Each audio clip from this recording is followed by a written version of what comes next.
नमस्कार, मैं हूं आपके साथ इश्तियाक अहमद और आप देख रहे हैं आर्य न्यूज। रुक करेंगे देश और दुनिया की तमाम खबरों की तरफ।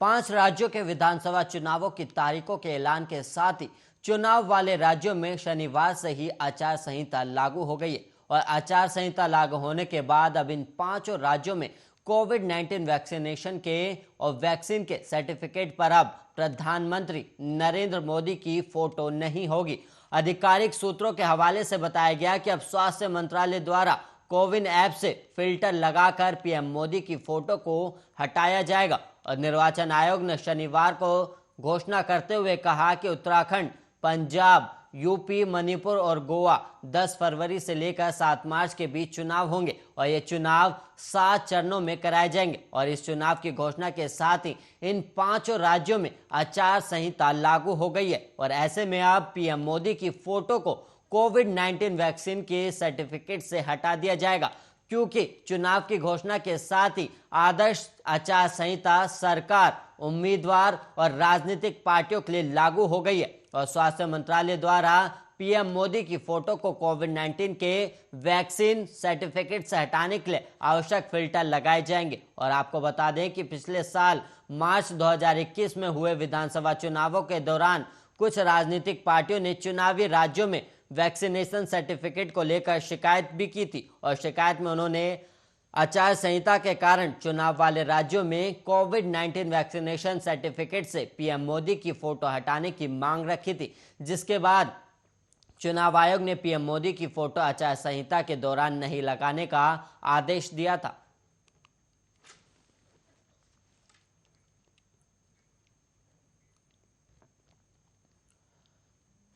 और वहीं उत्तर प्रदेश के नए मुख्य सचिव दुर्गा शंकर मिश्रा और यूपी डीजीपी मुकुल गोयल वाराणसी के दौरे पर पहुंचे और इस दौरान दोनों अधिकारियों ने काशी विश्वनाथ मंदिर में बाबा विश्वनाथ की पूजा अर्चना की और दर्शन पूजन के साथ मंदिर की सुरक्षा व्यवस्था का निरीक्षण भी किया और इसके बाद दोनों अधिकारियों ने चुनाव की तैयारियां और कोरोना संक्रमण के रोकथाम को लेकर समीक्षा बैठक की और इस बैठक के बाद दोनों अधिकारी लखनऊ लौटे और जिस तीसरी लहर और नए वेरिएंट को लेकर दुनिया के देशों के साथ भारत में लाखों केसेस हो गए और चिंता की स्थिति बनी है, उसी विषय पर मुख्य सचिव ने चौंकाने वाला बयान देते हुए ओमिक्रॉन को महज सर्दी बुखार बताया और लोगों को कहा कि उतना मुश्किल नहीं है और घबराने की बात भी नहीं है। और वाराणसी में मुख्य सचिव डॉक्टर दुर्गा शंकर मिश्रा ने कोरोना के नए वेरिएंट को हल्की सर्दी, खांसी, बुखार जैसा बताते हुए कहा कि इतना मुश्किल नहीं है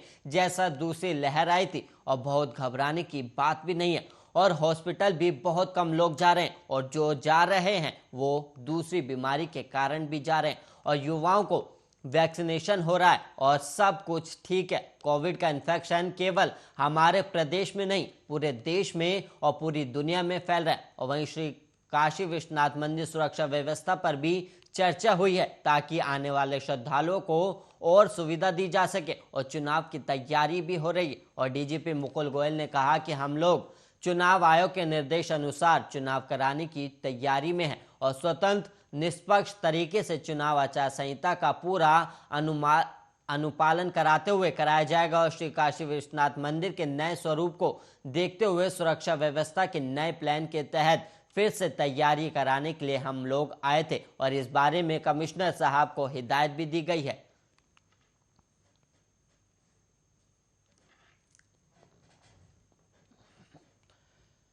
देश में कोरोना की तीसरी लहर के बीच इसकी रफ्तार बेकाबू हो चुकी है और कोरोना वायरस के पिछले 24 घंटे के दौरान 1,79,729 नए केस सामने आए हैं, जबकि 146 लोगों की जान चली गई और इसके बाद देश में कुल कोरोना के मामले बढ़कर अब 3,57,07,727 हो चुके हैं, जबकि इस महामारी से अब तक कुल मरने वालों की संख्या 4,83,936 हो गई है और कोरोना के नए केस के बाद अब सक्रिय मामलों की संख्या बढ़कर 7,23,619 हो गई है। हालांकि कोरोना महामारी से अब तक 3,45,172 लोग ठीक भी हो चुके हैं और ओमिक्रॉन के बड़े खतरे और कोरोना की बेकाबू रफ्तार के बीच वैक्सीनेशन अभियान जोर शोर से चलाया जा रहा है और अब तक 151 करोड़ वैक्सीनेशन की डोज भी दी जा चुकी है और देश में रविवार को कुल 13,52,717 सैंपल टेस्ट किए गए थे। यानी कल तक 69,15,75,352 सैंपल टेस्ट कराए गए और देश में ओमिक्रॉन के मामलों की कुल संख्या बढ़कर 4,033 हो गई है। और महाराष्ट्र और राजस्थान में ओमिक्रॉन के सबसे ज़्यादा 1,216 और 529 मामले और ओमिक्रॉन के 4,033 मरीज में से 1,552 मरीज स्वस्थ भी हो चुके हैं।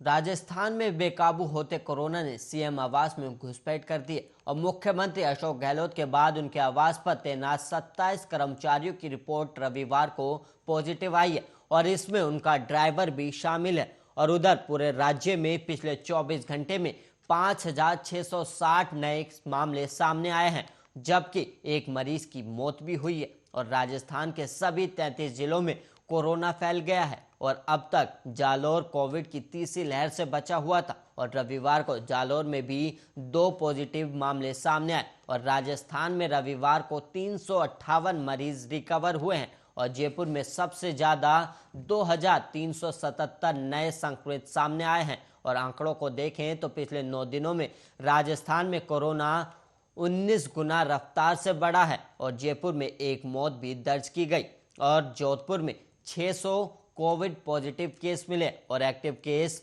1,04,166 से बढ़कर 19,467 हो गए और 5,301 केस एक दिन में बढ़े और जयपुर में जगतपुरा में सबसे ज़्यादा 102 पॉजिटिव केस मिले हैं और मुख्यमंत्री अशोक गहलोत 3 दिन पहले संक्रमित पाए गए थे और एहतियातन सीएम हाउस 96 कर्मचारियों के सैंपल लिए गए थे और 27 कर्मचारी की रिपोर्ट पॉजिटिव आई है और इसमें वीवीआईपी ड्राइवर भी शामिल है। और 3 दिन पहले रिपोर्ट आने से 2 घंटे पहले ही उन्होंने प्रदेश कांग्रेस कमेटी में पीसीसी चीफ गोविंद सिंह डोटासरा के साथ प्रेस कॉन्फ्रेंस भी की थी और पॉजिटिव आने के बाद गहलोत ने संपर्क में आए सभी लोगों से खुद को आइसोलेट होने की अपील भी की थी।